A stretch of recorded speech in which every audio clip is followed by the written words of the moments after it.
¿Cómo pudo el plan de sanciones contra Rusia volverse en contra de Europa? Cuando Bruselas anunció medidas económicas sin precedentes, la expectativa era clara: asfixiar la economía rusa y lograr una rápida victoria política y moral en el contexto de la guerra en Ucrania. Se hablaba de estrangular la maquinaria financiera de Moscú y forzar concesiones inmediatas. Sin embargo, la realidad que se desplegó fue muy diferente. Moscú reaccionó restringiendo la exportación de recursos críticos y redirigiendo su comercio hacia potencias asiáticas como China e India, que rápidamente llenaron el vacío occidental. De repente, la industria europea quedó atrapada en una tormenta perfecta. Escasez de materias primas fundamentales como paladio, titanio, níquel y fertilizantes, cierre de fábricas centenarias y un salto en los precios de la energía que dejó a miles de empresas en jaque. ¿Quién podría haber anticipado que intentar aislar a un proveedor esencial desencadenaría semejante caos? En apenas unos meses, las pérdidas sumaban cientos de miles de millones de euros, miles de empleos peligraban y sectores enteros luchaban por sobrevivir ante costes de producción disparados. El liderazgo global de Europa comenzó a tambalearse frente a competidores asiáticos que, accediendo a energía y materias primas más baratas, ganaron cuota de mercado a pasos agigantados. ¿Cómo pudo una estrategia diseñada para debilitar a Rusia acabar debilitando a Europa? ¿Por qué tantos políticos y analistas no previeron que la interdependencia económica podía volverse en su contra, provocando años de crisis e incertidumbre? ¿No era previsible que Rusia, lejos de quedarse de brazos cruzados, usaría su posición como proveedor clave de materias primas como un arma estratégica? Para entenderlo, veamos el contexto y las decisiones que nos trajeron hasta aquí. Bruselas confió en un rápido colapso ruso, pero ¿entendió de verdad la economía global? Cuando estalló la guerra en Ucrania, los líderes europeos creyeron tener la fórmula mágica: imponer sanciones, cortar recursos y ver cómo la economía rusa se desplomaba. Pero esta visión simplista ignoró la profunda interconexión de la economía moderna y el rol central de Rusia en ella. ¿Acaso se puede asfixiar a un país sin que haya consecuencias para uno mismo, especialmente cuando ese país es uno de los principales proveedores de energía y metales del mundo? Europa dependía de los recursos rusos más de lo que admitía. El gas ruso mantenía fábricas, hogares y hospitales calientes durante los duros inviernos. Pero no era solo energía. Paladio para catalizadores de automóviles. Rusia controla casi el 40% del mercado mundial. Titanio para la industria aeroespacial. Níquel clave para acero y baterías. Y metales raros indispensables para electrónica y tecnología de punta. Europa, acostumbrada a insumos baratos y confiables, nunca se preparó para perderlos de la noche a la mañana. ¿Cuántas veces en la historia reciente hemos visto que la dependencia sin diversificación puede volverse en contra? El análisis europeo subestimó dos factores cruciales: la capacidad rusa para resistir presiones externas y su potencial para usar estos recursos como palanca geopolítica. En vez de colapsar, Rusia redirigió exportaciones hacia Asia, dejando a Europa con precios de gas 3 o 4 veces más altos que antes. Esto hizo inviable la producción de fertilizantes, acero y aluminio, llevando al cierre de plantas históricas.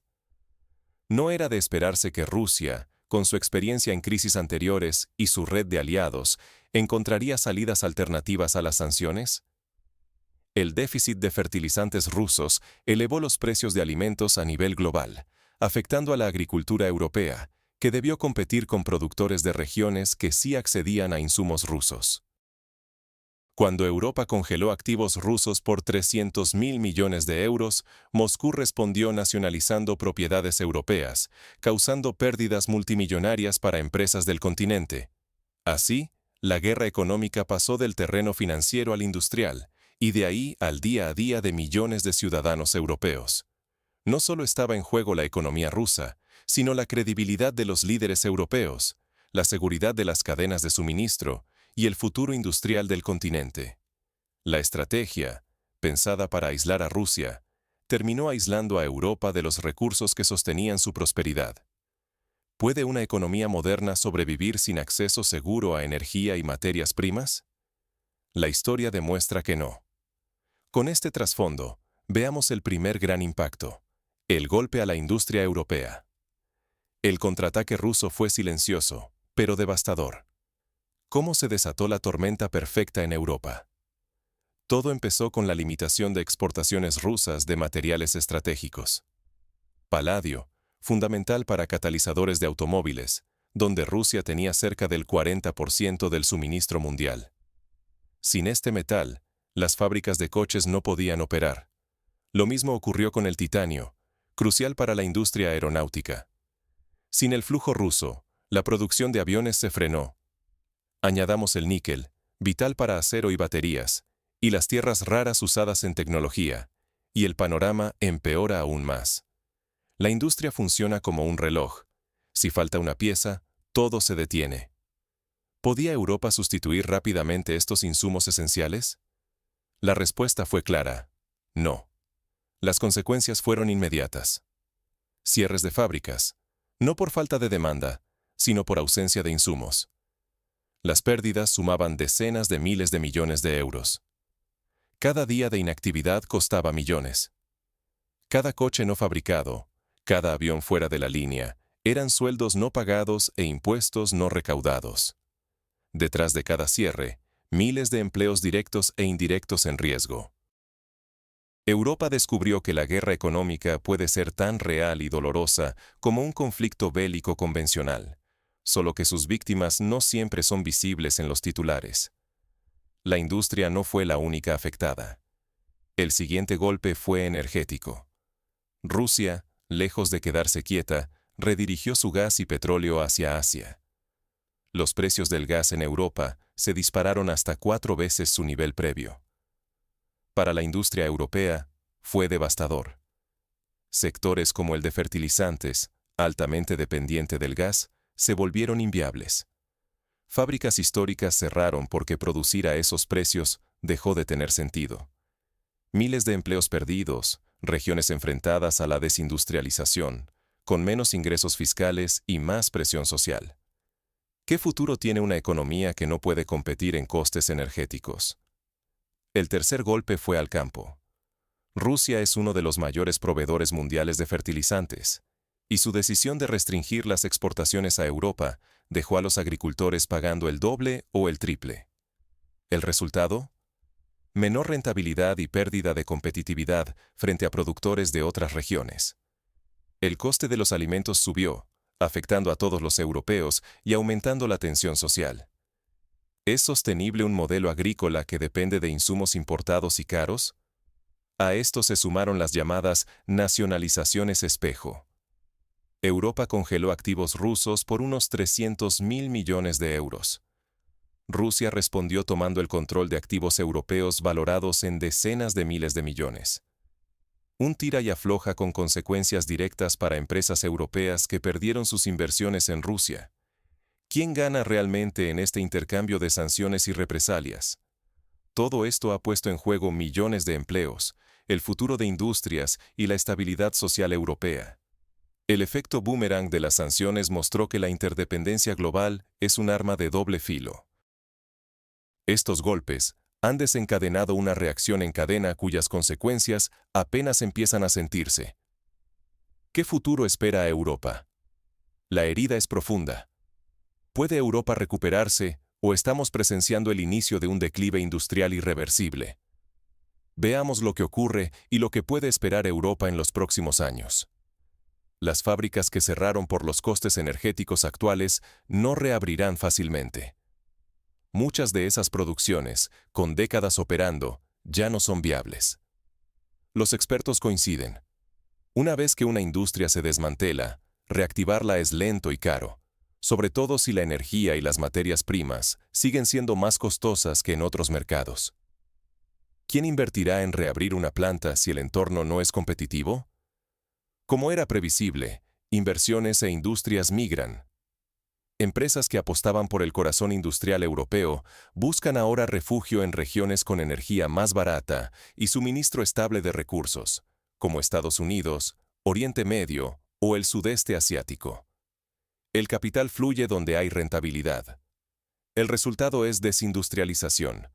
Cada planta cerrada es una comunidad afectada, más desempleo, menos ingresos fiscales y mayor presión social. ¿Qué pasa con las ciudades que dependían de esas industrias? Aumentan el desempleo y la desigualdad, y se debilita el tejido social. Y si el panorama industrial es sombrío, el agrícola no lo es menos. El déficit de fertilizantes rusos, esenciales por su calidad y precio, ha disparado los costes para los agricultores europeos. Mientras Rusia exporta a otras regiones, los productores europeos pagan el doble o el triple por los mismos insumos. ¿El efecto? Menor competitividad internacional. Las exportaciones agrícolas caen, los agricultores se endeudan y crecen las protestas en el campo. ¿Puede un sector agrícola sobrevivir bajo semejante presión? Buscar alternativas a materiales y gas ruso ha sido más lento y costoso de lo previsto. Los nuevos proveedores venden más caro y sus volúmenes no cubren toda la demanda europea. Las cadenas de valor pierden eficiencia y la industria competitividad frente a Asia y América, donde energía y materias primas siguen siendo más baratas. Rusia, mientras tanto, consolida su presencia en mercados asiáticos, compensando la pérdida europea. ¿No habría sido más prudente diversificar antes de sancionar? Todo esto pone en juego el papel de Europa como potencia económica. Si la tendencia continúa, la región no solo arriesga una década perdida, sino que podría quedar rezagada frente a competidores que sí cuidan su acceso a recursos críticos. El precio lo pagarán millones de ciudadanos. Más desempleo, desigualdad y dependencia de mercados externos. Entonces, tras este shock, la pregunta es, ¿qué lecciones puede aprender Europa, y nosotros, de este episodio de economía global? No todo es blanco o negro. ¿Cómo pueden las naciones y los ciudadanos evitar errores tan costosos? El mundo es profundamente interconectado, y tratar de aislar a un país como Rusia, que controla recursos clave, puede volverse un boomerang. Europa lo aprendió de la manera más dura. Las sanciones para debilitar a Moscú terminaron por cortar el suministro de energía y materiales a la industria europea, disparando los costes, cerrando fábricas y poniendo en riesgo millones de empleos. Es un ejemplo de cómo subestimar la capacidad de respuesta de un rival y, sobre todo, la propia dependencia, puede tener consecuencias devastadoras. ¿Qué podemos aprender? Primero, que diversificar fuentes y mercados es cuestión estratégica. Pero no se logra de la noche a la mañana. Requiere inversión, tiempo y visión a largo plazo. Depender de un único proveedor, por barato que parezca, es una vulnerabilidad enorme. Los intentos de sustituir rápidamente los recursos rusos han resultado costosos y complicados. El gas de Estados Unidos, por ejemplo, es mucho más caro que el ruso, y los nuevos proveedores no siempre pueden cubrir la demanda ni garantizar la misma calidad o estabilidad. El coste real de estas decisiones recae sobre la gente. Fábricas que cierran, agricultores que ven duplicarse sus costes y trabajadores que pierden su empleo. Y todo esto, mientras la industria europea pierde competitividad frente a Asia, donde materiales y energía siguen baratos gracias a la apertura de Rusia hacia esos mercados. ¿Estamos preparados para asumir las consecuencias de decisiones tomadas sin suficiente previsión estratégica? Por eso, es vital que quienes toman decisiones, políticos o empresarios, analicen el sistema completo, prever efectos secundarios y no subestimar las conexiones globales. No aprender de estos errores nos condena a repetirlos y a nuevas crisis con mayores pérdidas. Y aquí la pregunta fundamental. ¿Qué podemos hacer como sociedad y como individuos para no caer en las mismas trampas? Te invito a reflexionar y compartir tu opinión en los comentarios, porque el futuro de Europa está, en parte, en nuestras manos. ¿Quién ganó realmente la guerra económica? ¿Rusia, Europa, o ambos perdieron más de lo que imaginaban? Al analizar las consecuencias de las sanciones, queda claro que Bruselas subestimó el poder de respuesta asimétrica de Moscú y la interdependencia global. La realidad fue dura. Cierre de fábricas, pérdida de competitividad agrícola por el encarecimiento y escasez de fertilizantes, nacionalización de activos europeos en Rusia y una industria golpeada por precios de energía mucho más altos que sus rivales asiáticos. Mientras tanto, Rusia reorientó sus exportaciones hacia Asia, compensando la pérdida europea y dejando al continente enfrentando desempleo, desindustrialización y una pérdida de peso global. Quedarse pasivo solo expone a futuras crisis, donde la falta de análisis estratégico puede costarnos empleos, bienestar y autonomía económica. ¿Vale la pena ignorar estas lecciones? Déjanos tu opinión en los comentarios y suscríbete para seguir explorando las consecuencias de las grandes decisiones políticas en nuestra vida.